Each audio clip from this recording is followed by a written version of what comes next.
For thousands of years, Aboriginal people called this land home. They were here long before anyone else.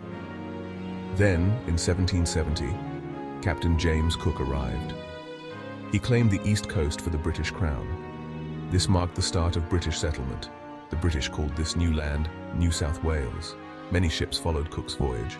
They brought settlers from Britain. These settlers created colonies. They pushed into Aboriginal lands, leading to conflicts and displacement. Life was hard for the Aboriginal people. They lost their land and their way of life. Over time, 6 British colonies were established. They were New South Wales, Tasmania, Victoria, Queensland, South Australia, and Western Australia. Each colony had its own government, but they were all still under British rule. Life in the colonies wasn't always easy. People worked hard to build a new life.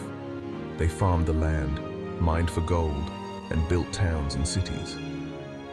But they also yearned for a greater sense of unity and self-determination. This desire would eventually lead to the Federation of Australia. As the colonies grew, people saw the benefits of unity. They wanted a single nation, not separate colonies. On the 1st of January 1901, the 6 colonies joined together. This created the Commonwealth of Australia. This was a momentous occasion.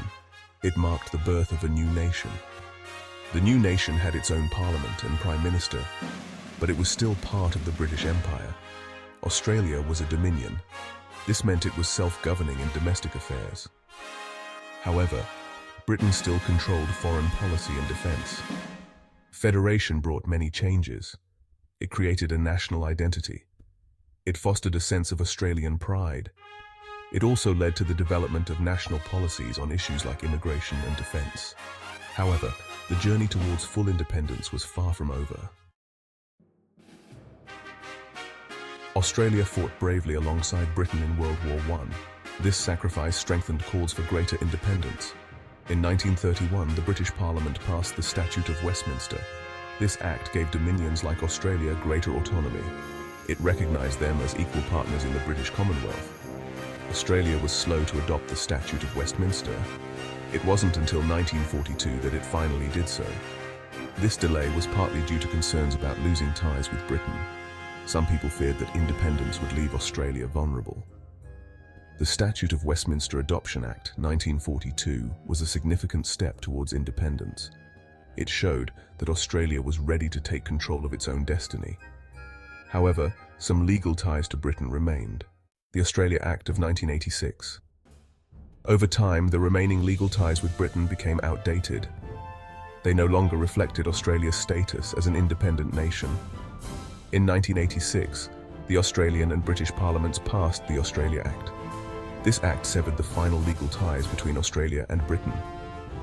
The Australia Act was a landmark event. It marked the end of Australia's legal dependence on Britain. Australia was finally a fully independent nation. It could make its own laws and determine its own future. The Act also removed the ability of the British Parliament to legislate for Australia. It abolished appeals from Australian courts to the Privy Council in Britain. Australia was now truly master of its own destiny. A nation forged independence and modern Australia. Australia's journey to independence was long and complex. It was a process of gradual evolution, not revolution. Today, Australia is a thriving multicultural nation. It plays an active role on the world stage. It is a strong advocate for democracy, human rights, and the rule of law. Independence has allowed Australia to forge its own path. It has allowed it to develop its own national identity. It has also allowed it to build strong relationships with countries in the Asia-Pacific region and beyond. Australia's story is a reminder that freedom is precious. It is something to be cherished and protected. It is also a reminder that even small nations can achieve great things.